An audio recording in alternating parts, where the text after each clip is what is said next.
أبد والله يا زهراء ما ننسى حسينا، أبد والله يا زهراء ما ننسى حسينا، عشق كبار لأبو الأكبار حياة وموت وياه. بسم الله الرحمن الرحيم. لا حول ولا قوة إلا بالله العلي العظيم. أعوذ بالله من الشيطان اللعين الرجيم. الحمد لأهله والصلاة على أهلها. أما بعد فقد قال الله الحكيم في كتابه الكريم بسم الله الرحمن الرحيم. فخرج منها خائفا يترقب قال رب نجني من القوم الظالمين. میں نے پہلی محرم کی تقریر میں آپ کی خدمت میں تعارف کربلا کے عنوان سے ابتدائی 2-3 چیزیں پیش کی تھیں. اس میں سے ایک گفتگو کا حصہ آپ نے سماعت فرمایا. امام حسین علیہ السلام جب وہ مدینے سے نکل رہے تھے تو بہت سے عزیز و اقارب نے امام کو منع کیا اور امام سے یہ کہا کہ آپ یمن چلے جائیے، وہ بہتر ہوگا، آپ عراق تشریف نہ لے جائیں، اس لیے کہ سرزمین عراق نے آپ کے والد ماجد کے ساتھ وفا بھی نہیں کی. بہتر یہ ہوگا کہ آپ یمن جائیں. یمن میں امام کے چاہنے والے کثرت سے پائے جا رہے تھے. تو امام کو راہ عراق سے روکنے والوں میں ان کے عزیز و اقارب بھی تھے. من جملہ جناب زینب کبریٰ سلام اللہ علیہا کے شوہر جناب عبداللہ بھی تھے، جنہوں نے منع کیا کہ آپ تشریف نہ لے جائیں عراق، اس لیے کہ کوفے نے نہ تو حسن مجتبیٰ کے ساتھ وفا کی، نہ تو بابا جان کے ساتھ آپ کے وفا کی. بہتر ہے کہ آپ یہ سفر نہ کریں. مگر امام نے جناب عبداللہ ابن جعفر کو بھی اپنے مقصد عظیم سے باخبر کیا. تو وہ ان دنوں بیمار تھے، تو وہ آئے اور آنے کے بعد انہوں نے اپنے بچوں سے کہا کہ تم مامو جان کے ساتھ چلے جاؤ، اور جناب عبداللہ ابن جعفر نے اپنے 2 بچوں کو اون و محمد کو حوالے کیا. امام کے ساتھ یہ دونوں بچے روانہ ہوئے. یہ بات میں آپ کی خدمت میں عرض کر دوں کہ جب جناب عبداللہ سے حضرت زینب کا عقد ہو رہا تھا تو اس وقت ام المومنین نے حضرت جناب عبداللہ سے ایک شرط لگائی تھی، اور وہ یہ شرط تھی کہ عبداللہ میں تمہارے ساتھ اپنی بیٹی کا عقد تو کر رہا ہوں، لیکن تم جب کبھی حسین ابن علی میرا لال سفر کرے تو تم زینب کو روکنا نہیں، زینب اس سفر میں ساتھ جائیں گی. امام حسین اور جناب زینب کبریٰ کے درمیان الفت و محبت اس قدر گہری تھی کہ صاحب خصائص لکھتے ہیں کہ زینب کبریٰ گہوارے میں ہوتی، بہت چھوٹی ہیں، شیرخوار ہیں، لیکن اگر امام حسین ہیں تو وہ خوش ہیں، کھیل نہیں ہیں. لیکن اگر امام حسین علیہ السلام آنکھوں سے اوجھل ہو جاتے تھے تو گہوارے میں وہ تڑپتے تھی، اور اس وقت تک نہیں چپ ہوتی تھی جب تک دوبارہ امام حسین سامنے نہ آ جائیں. تو اب آپ اندازہ لگائیں کہ کربلا کا مقصد جناب زینب کے سامنے بھی تھا، امام حسین کے سامنے بھی تھا. تو جناب عبداللہ سے یہ شرط کر لی تھی کہ آپ زینب کو نہ روکیے گا. جناب زینب کی اہمیت ایک اور آپ کی خدمت میں عرض کر دوں کہ جب پیغمبر کا انتقال ہوتا ہے تو زینب کبریٰ بہت چھوٹی ہیں، لیکن انہیں اس وقت بھی نانا کی یاد ستاتی تھی.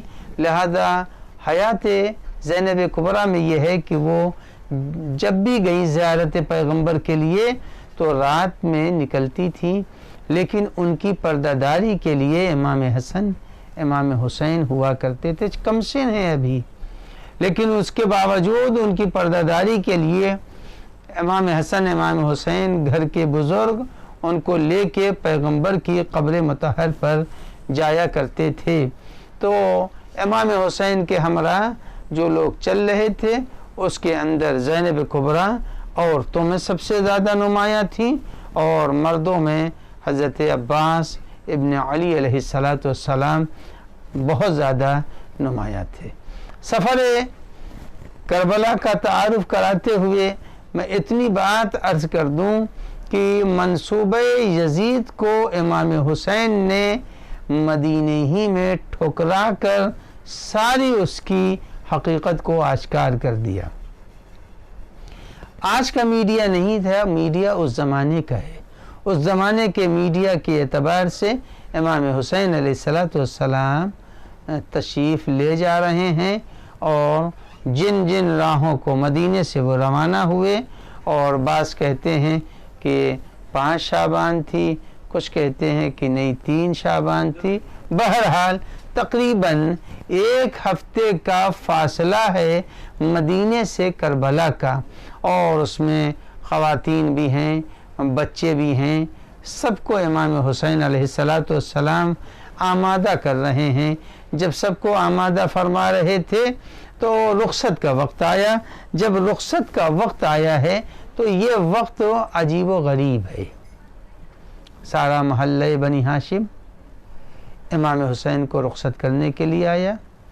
نانا کے چاہنے والے، بابا کے چاہنے والے، وہ سب کے سب جمع ہیں، اور امام حسین علیہ السلام اس موقع کے اوپر بھی یہی فرماتے ہیں کہ اے نانا، قبر مطہر کو مخاطب کر کے آپ کا نواسا کربلا کے لیے روانہ ہے۔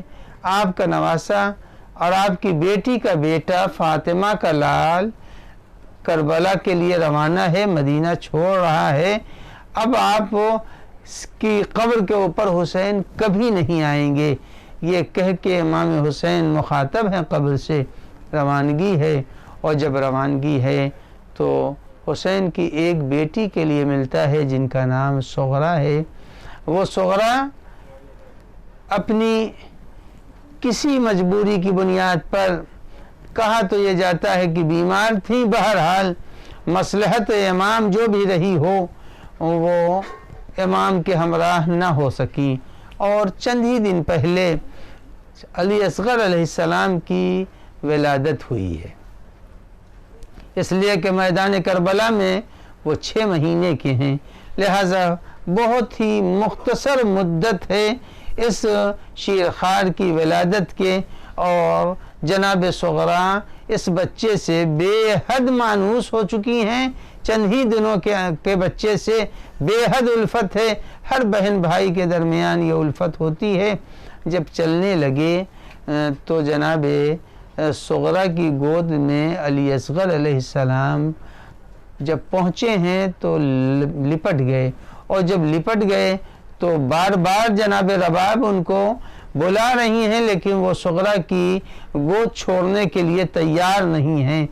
امام حسین علیہ السلام قافلہ آمادہ ہے، اور اس آمادہ قافلے کے ساتھ روانگی کے تمام امکانات فراہم ہو چکے ہیں۔ امام کو خبر دی گئی، امام پہنچے اور جناب صغرا کی گود میں علی اصغر کو دیکھا۔ جناب علی اصغر کو گود میں دیکھنے کے بعد امام نے کان میں کیا کہا آج تک یہ راز کھل نہ سکا، اور خود جناب صغرا تو بہرحال ان کی گود میں ہیں اور جناب ام البنین ہیں، لیکن یہ راز نہ کھلا کہ امام نے آہستہ سے علی اصغر کے کان میں کیا کہا۔ یہ کہنا تھا کہ علی اصغر تیار ہوئے اور ہمک کر کے امام حسین کی آغوش میں آ گئے۔ عزیزان گرامی، کیا کہا علماء مراسی نوحوں کے اندر تو یہی ملتا ہے کہ شاید امام نے کہا اے بیٹا تم تو سرخیے شہادت کربلا ہو، اے بیٹا تمہارا نہ جانا ہماری مظلومیت کے اوپر ایک پردہ ڈال دے گا۔ اے بیٹا علی اصغر چلو اور چل کے اپنی بے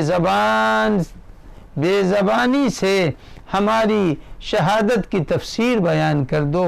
امام حسین نے علی اصغر کو لیا، رباب کے حوالے کر دیا۔ رباب نے اس بچے کو اپنی آغوش میں لیا، قافلہ چل پڑا۔ کتنا اچھا مصرع امیر انیس کہتے ہیں، روانہ نہر لبن کو جو شیر خوار ہوا۔ علی اصغر روانہ ہوئے، امام حسین قافلہ لے کے پہنچے، مگر یہی نونہال ہے جو تیرے سے شعبہ سے شہید ہوا۔ انا للہ و انا الیہ راجعون۔